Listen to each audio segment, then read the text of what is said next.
Welcome to this episode of Red Helix Cyber in Focus. Today we're talking about private equity portfolio level security. I'm joined by my guest, Andrew Marks. Andrew, welcome to the podcast. Thank you.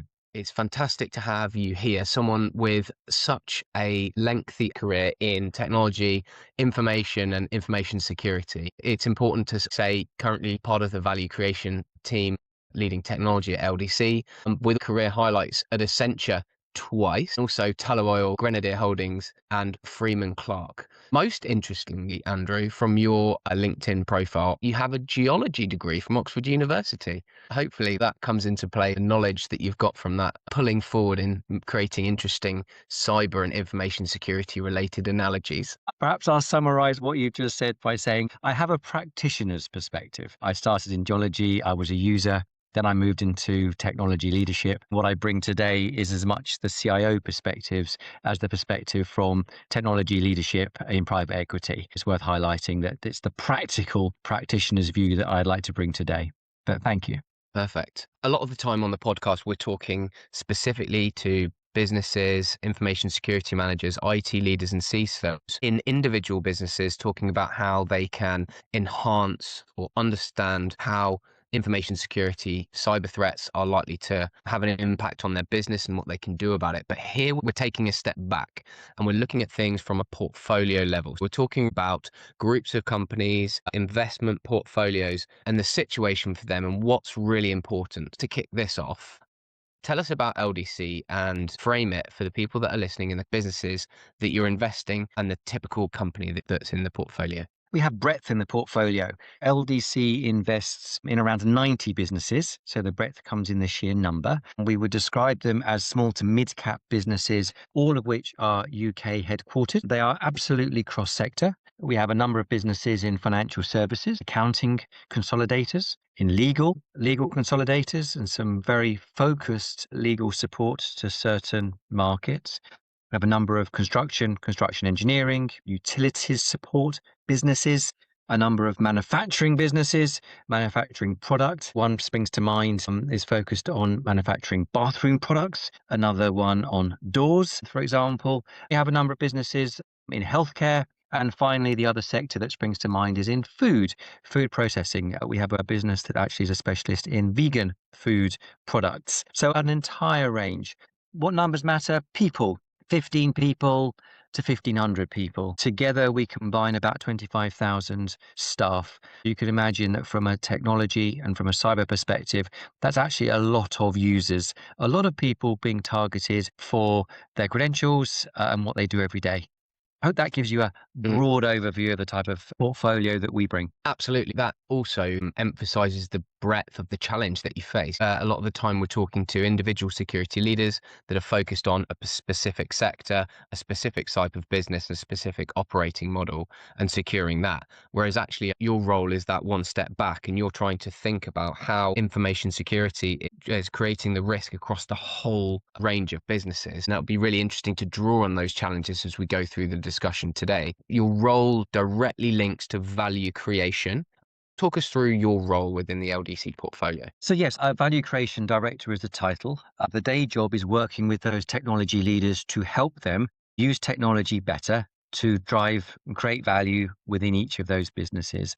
So I like to think of creating value in two dimensions: make money and save money. So it is about looking for ways to use technology to create revenue opportunities. And of course, it's about reducing cost. The gap in the middle is margin or profit. The maths is quite straightforward to me anyway. What's interesting is that typically when we make that first investment, the businesses that we invest in are less mature. Over 4 or 5 years, whilst we work with them, they are considerably more mature. A key part of my job is to help them on that maturity journey.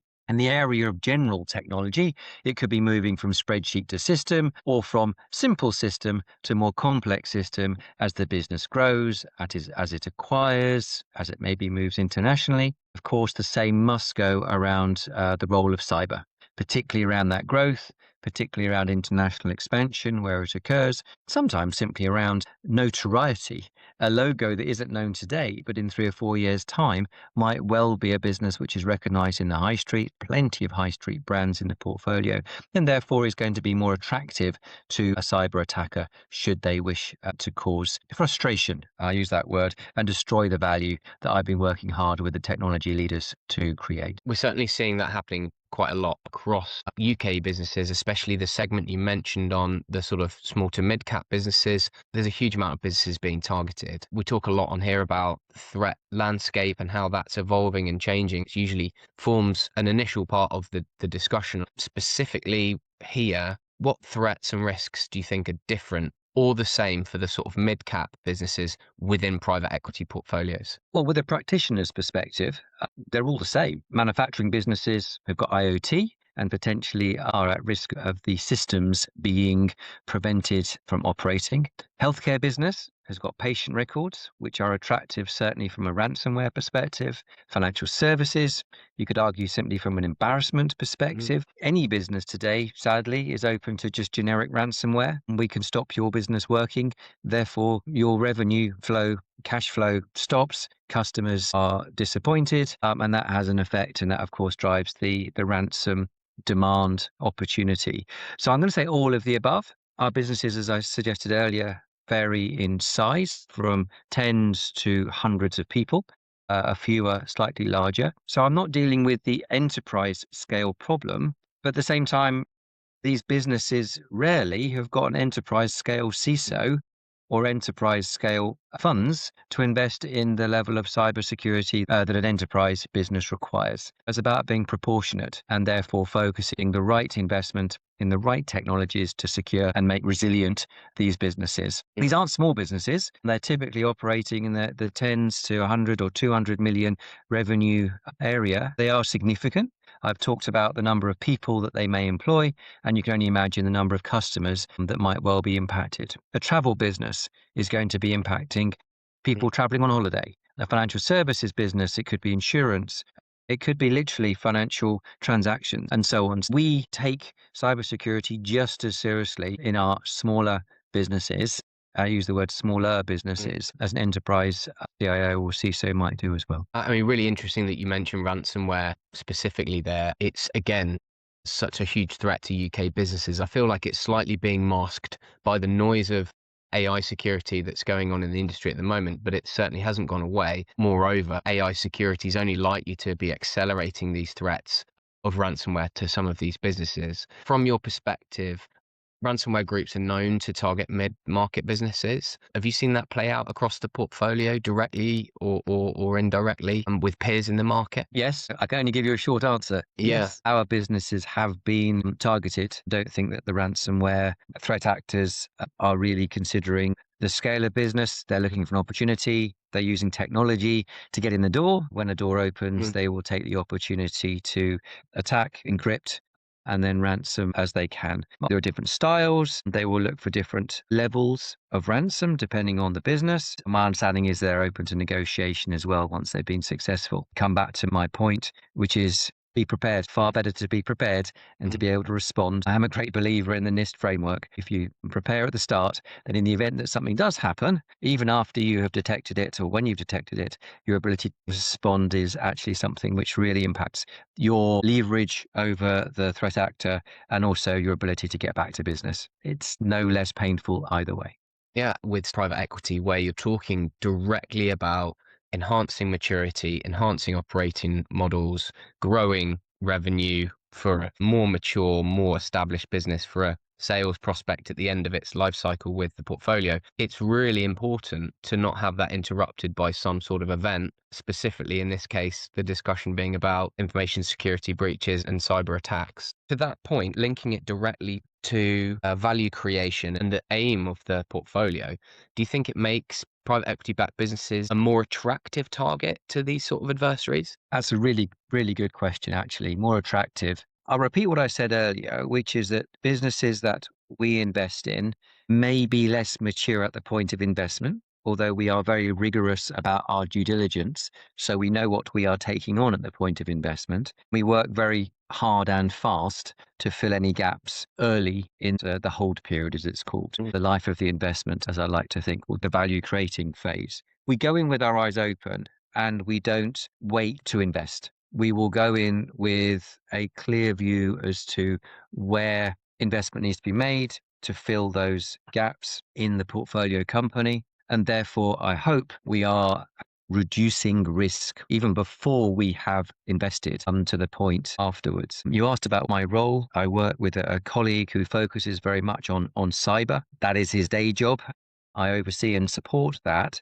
And between us, and with support directly from our chief exec and our investment teams, we really impress upon the portfolio companies the importance of cyber. We do have some red lines. This, therefore, becomes a priority. You made the point, there's a life of investment here. So any period in which there is a disruption of value creation can have a material impact on the expectation over the period in which we have invested. If an investment is interrupted, the word I'm going to use, early in the life of investment, there's more time to recover. If a portfolio company is interrupted mid-life, there's a lot less time to recover.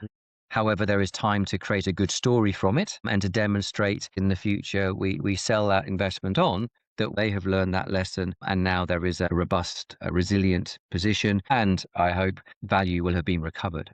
The worst case, of course, is when there is an exit. We are selling our share of that business. If there is an incident, there simply isn't time to recover the value that will have been lost, whether it's through just cash flow or whether it's through just the reputational damage and therefore the opportunity for a future investor who's now buying or investing in a larger business to find holes in our approach to business operations. I would say that at no point would we want there to be an interruption and it focuses the mind. That's the same in the corporate world, but you do have life of shareholder interest in which to recover. A larger business is a kind of a portfolio in itself. Therefore, there is potentially more room to recover value if value in one area is lost. In a portfolio business or the scale of businesses that we are investing in, an interruption to normal business is costly to everybody. Better not to get hacked in the first place. Yeah, To and use a quote from one of my old colleagues. exactly. We've seen mid-market businesses where it's been existential. This sort of event has meant that they've not been able to survive. From that perspective, being part of a portfolio is probably a better position to be in because you've got some support there. It comes down to the one word we've not mentioned yet, which is that resilience. How quickly can you recover? And again, that's a really hot topic in information security at the moment. It's not if, it's when you have an incident, and therefore you've got to put as much in place to ensure that you're able to bounce back as quickly as possible. That works, just as you mentioned, from corporate space right through to private equity and investment groups. Given all the threat that we've discussed, the landscape that businesses that are part of the portfolios, as well as the enhanced situation with a backer from LDC or private equity portfolio that changes the dynamic ever so slightly, probably makes them more appealing to an attacker. You're obviously well aware of the risks and managing opportunities and risk all the time with your role around technology and value creation in the portfolio. It'd be really interesting now to go through the process that you've put in place at LDC to give yourselves the best start for success across the portfolio lifecycle. You've got the acquisition phase, you've then got 4 months to 4 years approximately where you're talking about the growing phase, and then you've got the exit phase. So if we start right over on the left hand side, when you're assessing an acquisition, what activities are you undertaking to understand the maturity of a business to inform the acquisition process? LDC takes a very, as I've hinted, proactive approach. We have, I'm going to call it a 25-point policy. Therefore, part of our assessment stage is to assess a possible investment against those 25 criteria. They would be a whole range of things from should we call it layered endpoint and network security, MDR, EDR, SIM, things like that, through to how they manage passwords, how they manage data, a review of policies, and a whole range of other good information security and resilience protocols. So we go in at the assessment and then the investment point, having a clear view as to the maturity of the particular company against those 25 criteria. There are some red lines, and we will expect red lines if they are flagged before investment to be fixed, some of those, and there are some which we will accept take a bit longer and take a bit more investment and business change sometimes, which can happen within a short period of time after investment. That's the assessment stage, pre-investment. As you highlight, then after that, we have a short period of mobilization within which we expect them to become compliant with this 25-point policy. That gives us very quickly a measure of where they are and a significant step up in terms of maturity. I'll still call it minimum, but it is a minimum required level. That's the approach we take at that stage. Then it's about assuring ourselves that each business continues to maintain that position, that level of maturity, that level of compliance throughout the next number of years and whilst the investment continues. Key things to consider are, it is not unusual for our investments to acquire businesses. So we demand, we expect, we require those portfolio companies that are doing the acquiring to apply the same level of diligence that we do, and we support them in that if needed before they make an investment. And as soon as they have made and completed an investment, we expect it to be rolled into exactly the same processes that we have in place to assure ongoing scanning, annual penetration testing, phishing testing, cyber awareness training, all the things we would expect of our own portfolio businesses on their own. As they are growing and building in, we expect them to wrap in just the same way. That way, hopefully, our portfolio is growing and maturing and keeping that level of compliance. But it is, you can imagine, with a 90 company business, a very active job. I mean, 90 companies, you could imagine that means 2 a week need to be kept an eye on. And that means only looking once a year. So it is a very active process. We are working on a monthly basis right across the portfolio. Keeps the team busy, also keeps the portfolio companies very clearly focused on the importance of this so it can't and doesn't slip throughout those years of our investment. I imagine having the ability to automatically monitor the maturity of each company, to have the ability to flash up a dashboard and see risk trends and things like that is something that we work together on. It makes that large portfolio management so much more straightforward, because tracking the maturity and keeping people on track is such a challenge. Moving into the growing phase now, if you're talking, you said 4 months to 4 years, once you're in, how do you approach security across the companies that may be at different maturity levels when they arrive, and they may be in different industries, so have different immediate needs? How do you approach that? We start with that minimum compliance. We start with the cyber policy, as we've referred to it. That gives us a minimum requirement for everybody. For those who are highly regulated, they tend to bring an earlier recognition of the importance of this. For those that are in less regulated business, more B2B, more, I'm going to use the word very loosely, manufacturing, tend to have less of an appreciation for the importance of this. We work with that minimum set of criteria, and we also work proactively to help them appreciate the impact if things do go wrong. I hate to use that phrase, never waste a good crisis. There are too many very public, very large incidents that we can use to make it real and help people appreciate the importance of investment. Interestingly, for the less mature businesses, it is not unusual at the point of our investment that IT is done by one person, possibly even 2, sometimes just part-time. Actually moving them quickly to use an MSP or to use an MSSP, so focusing on security to provide that service, is something which actually helps them mature quickly in their IT operations as well as their security operations. It allows senior leadership who perhaps historically had a part-time IT leadership role to let go of that and hand it to a specialist, encouraging our businesses as they mature to really think about their IT function, both in-house and or with partners, is a very quick way to get back to the point you made earlier, which is where you need continuous rolling view. Now, I want each and every one of those 90 businesses to have a continuous rolling view of their own performance, their own operation, their own risk. If they're doing that, me having a portal, me having a dashboard, me having a report is secondary. That's just my evidence that they're doing what they said they would do. My aim is always to help these businesses mature their own operations, whether it be IT or security, backup, resilience, business continuity, all of those terms. Because if they're doing that well, they are in the best place to avoid an incident or to recover quickly in the event that there is an incident. My job then is just to track that and make sure that they are doing what they said they would do.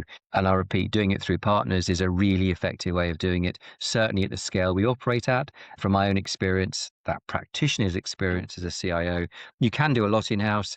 There are also some fantastic partners out there who can deliver the specialist job and allow you to get on with your own specialist job, delivering great service to your customer, whatever that might be. That's an interesting point because it's always important to get the right people working on these challenges. And generally, when you do see incidents, it's because the wrong people were making the wrong assumptions or didn't quite understand it. They didn't get the right help in and they didn't build the right security situation for the business. And you've got some quite tall asks of these businesses operating EDR, SIEM, MDR, and tricky to manage security stack tools that you know are going to provide you that risk reduction. A big issue in mid-cap businesses is there's sometimes a lack of a nominated owner for some of these things. So they don't have CISOs or that security expertise. How do you fill that gap and support those businesses? I tend to come from a place of just asking the dumb question. If something were to happen on a Saturday at 7:30 in the evening, who would deal with the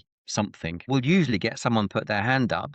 They'll suddenly realize, you can see it in their face, that they don't really want to deal with that something at 7:30 on a Saturday evening, or indeed that something might occur on a Saturday evening at 7:30, but they won't know about it until 9 o'clock on Monday morning, which is way too late. By starting with a what would happen if, we can very quickly find out who is currently nominated, and we can quickly get to a place where that person may well say, no, actually, I'm not the right person to own this going forward.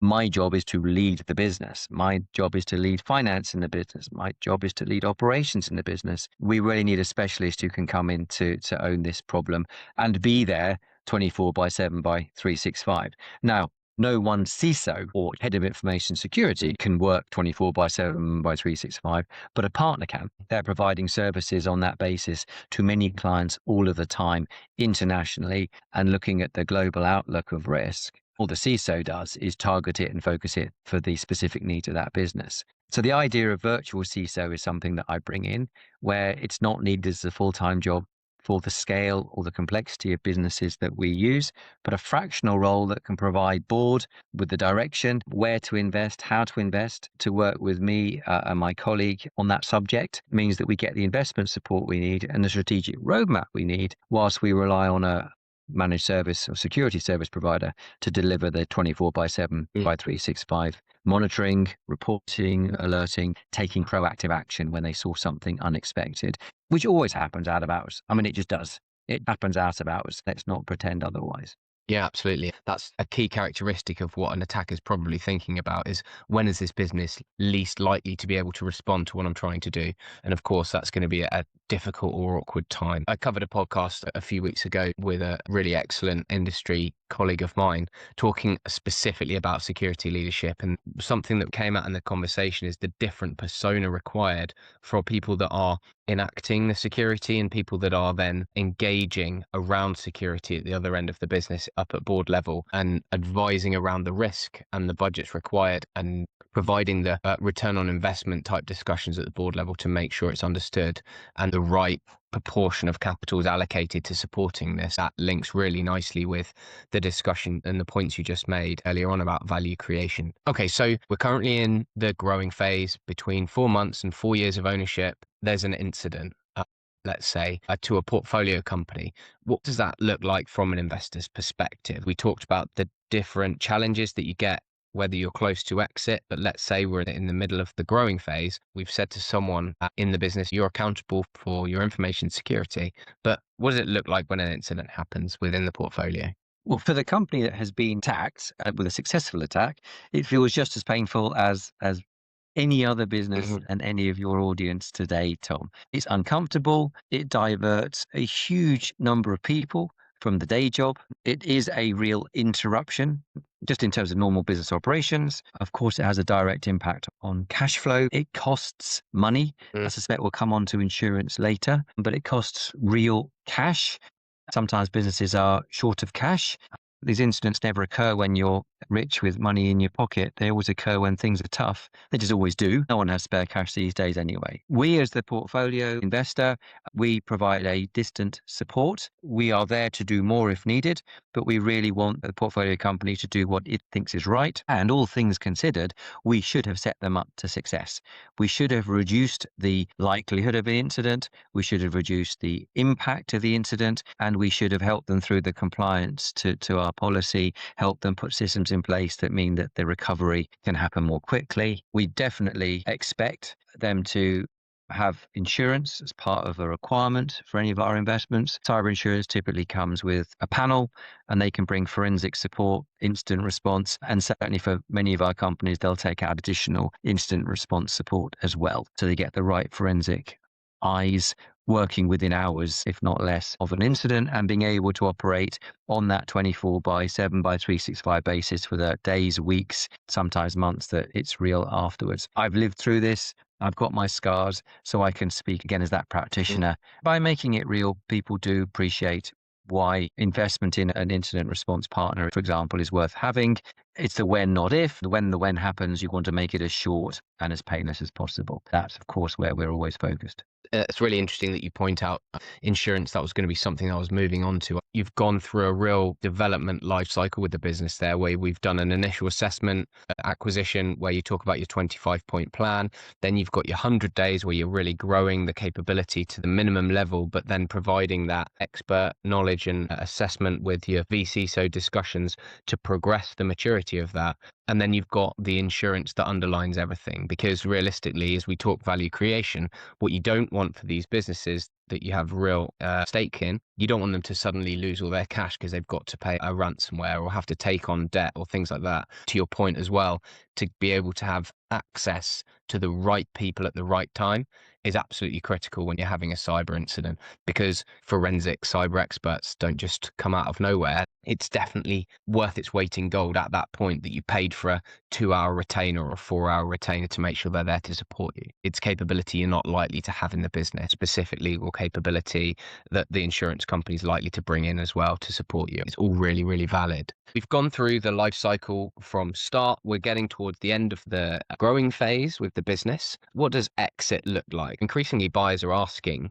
about security posture at exit. Is cyber maturity becoming part of the value creation story to ensure that the value at the end is significantly increased in line with the revenue and the maturity of the business? The short answer is absolutely. It is a consideration. Just as much as when we invest in a company, we consider their cyber posture. When we exit a business, we expect the future buyer to be looking, and they will do more and more diligence on the cyber posture. So it's in everyone's interest, not just to not get hacked during the life of investment, but also to be able to tell a great story of how you assured that, or how you achieved that during the life of the investment. And of course, it's always better to say we don't know of any previous incidents in our business, certainly no significant business interruptions as a result of a cyber attacker's behavior. Of course, that makes a better story. I know from a previous life where we did not invest because of a cyber incident on a possible investment or acquisition in that time, we would certainly take seriously if we saw weak cyber posture, especially if there had been incidents, especially if there wasn't an appropriate response. I've also seen examples where a business has been attacked, has suffered an incident, has been costly, and has done a really, really thorough job of moving their entire posture forward. Never waste a good crisis, as I said earlier. They have not done that. They have done the opposite. They said, great, we are going to use this to demonstrate a step change in how we approach cyber resilience, and they've done a lot about it. And we can learn from that as well. I'll hold up my hand to those who have suffered and responded as much as those who are struggling, and we can come and help as well. That's really interesting, because there's nothing more valuable for a business than seeing their competitor having a security incident, because they can make learnings directly from it without actually being impacted themselves. When the Cybersecurity and Resiliency Bill has finished going through Parliament and is fully released, that requires mandatory incident reporting, that's going to really highlight just the significant level of breaches and issues that occur in the small to medium sized business market. People will wake up quite quickly and think, wow, I did not know that business over there and these people in my industry had been breached before, but look at how many breaches there are going on. It's going to bring things to the surface. The other point to that is it's going to mean that if you do get breached, people will hear about it. And so businesses that are reliant on their reputation for confidentiality or effective data protection against sensitive data, healthcare businesses, manufacturing businesses with intellectual property, legal businesses with personal identifiable information and sensitive information, people are going to think twice before they turn down that investment request in enhancing the maturity of their solution. We've talked about the situation with private equity, portfolio companies, the breadth of challenge that you've got given the different industries, the different size of businesses, going through the life cycle of organizations at LDC, moving through the portfolio and up until close, where actually we're saying that the cyber maturity can directly influence the value of the business at sale. Bringing ourselves to a natural conclusion, we'll bring in some actionable insights. You've done an amazing job at assessing the situation, putting some really important steps in the life cycle of the business in place to protect the investment and increase its value. So if you were talking to a managing director of a private equity firm who hasn't really engaged with cybersecurity yet, what do you think the one thing you'd want them to take away from this conversation would be? I'm going to repeat from my practitioner's experience, having your business interrupted by cyber is costly. It's cash out the door as you fix it, insurance or otherwise. You talked about reputational damage, and it's absolutely questionable value at the point you then look to sell a business because you have to report on that incident. All of those talk to a value destruction, not value creation. If you're in the business of creating value through investment, you should take cyber resilience, cyber security, information risk and security, whatever term you want to use, you should take it extremely seriously. It isn't an overnight thing. It takes time to mature. It's about business change as well as investment in technology. But it's fixable. There are partners out there, and I'd always recommend going to a partner for advice. Go to more than one. You'll get the advice that sounds right for you and your investments and make decisions about doing something differently and do it sooner rather than later. I really like something we touched on earlier. Better not to be hacked than to be hacked and not have a response plan. Comes back to that resilience. What's the level of preparedness you've got in place? Go away and figure that out, because that gives you a base point.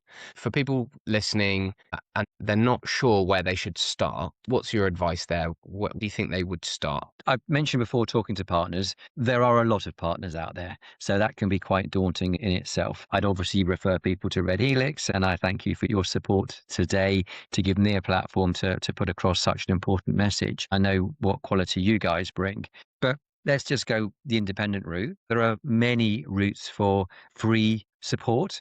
The National Centre for Cybersecurity, NCSC, very easily found online. It provides simple, easy to read frameworks that can guide you to what is a suitable minimum level of cyber resilience. It'll provide a glossary of terms. Of course, it'll link you to some partners.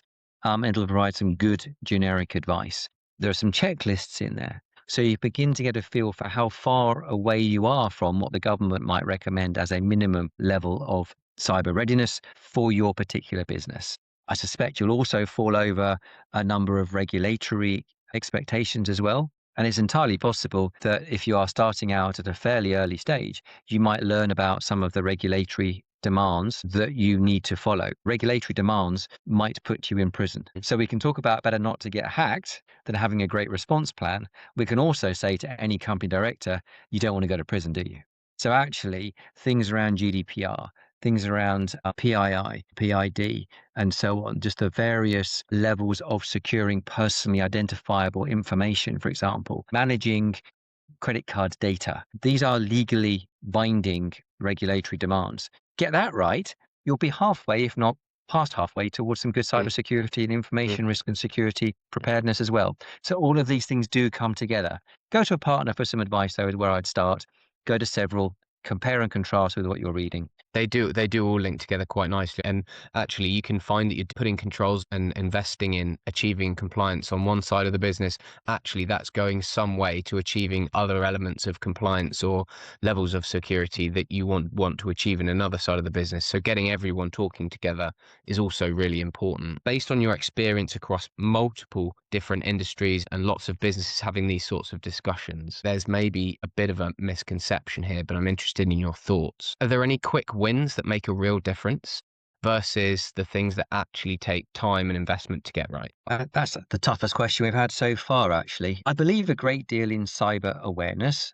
I've been in the industry enough years now. I do think that there has been a changing appreciation for the importance of securing information over a number of years. That's a long way of saying a good dose of cyber awareness, managing your data and information, your customers' data and information, your employees' data information, just a bit of common sense around what good looks like. Use some free awareness or indeed pay for it. Good awareness will go a long way to getting your staff, your colleagues, your employees, your people to respect the data and the information that they are using. They wouldn't want their credit cards to be in the public domain. Why would you put that information in a place where it could be exfiltrated, could be stolen? Awareness is a good place to start, and then that will lead to some natural controls. And we all are familiar with the importance of a complex password.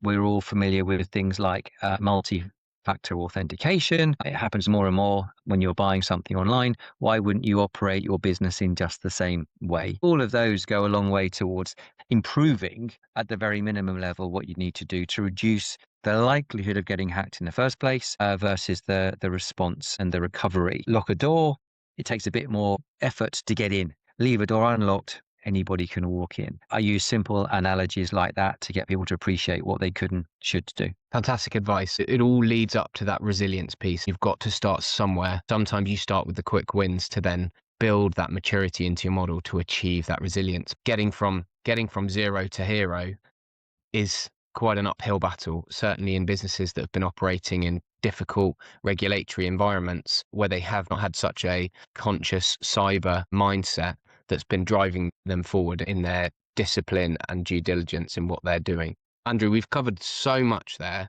There's loads of brilliant snippets of information, and I loved going through the journey of how businesses go from pre-investment assessment through the growth journey out to exit and how important that is in private equity. So thank you very much for sharing all of your knowledge candidly. I know it will be really beneficial for those people that are listening.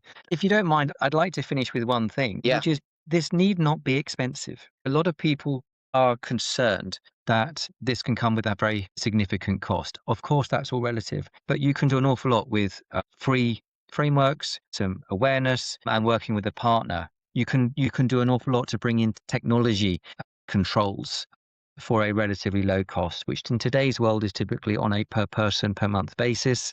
It's not about a major project. It's not about major upheaval, but you can do a lot, as I say, really quite cost effectively when you put it against the cost of not doing business because you are interrupted. That was a key takeaway I wanted to finish on. Thank you for inviting me to have this discussion. So for anyone that's listening, make sure you connect with Andrew or myself on LinkedIn, reach out for any further advice or just to open up a discussion. Also, you can speak to Red Helix if anything in this conversation has pricked up your interest around cybersecurity, information security at the portfolio level or otherwise. Make sure you go through the back catalogue of Red Helix Cyber in Focus. We've got some fantastic podcasts there covering a lot of the topics that we touched in brief today, including security leadership and the threats of ransomware. If you've got any comments, make sure you please put them at the bottom of this, whether you're watching on YouTube, whether you're listening on Spotify. Let me know what's important to you, what you liked about this, what you want us to change, and what topics you want us to cover in the future. Thank you very much for listening. Andrew, fantastic having you on the podcast. Thank you very much. You're welcome. Thanks, Tom.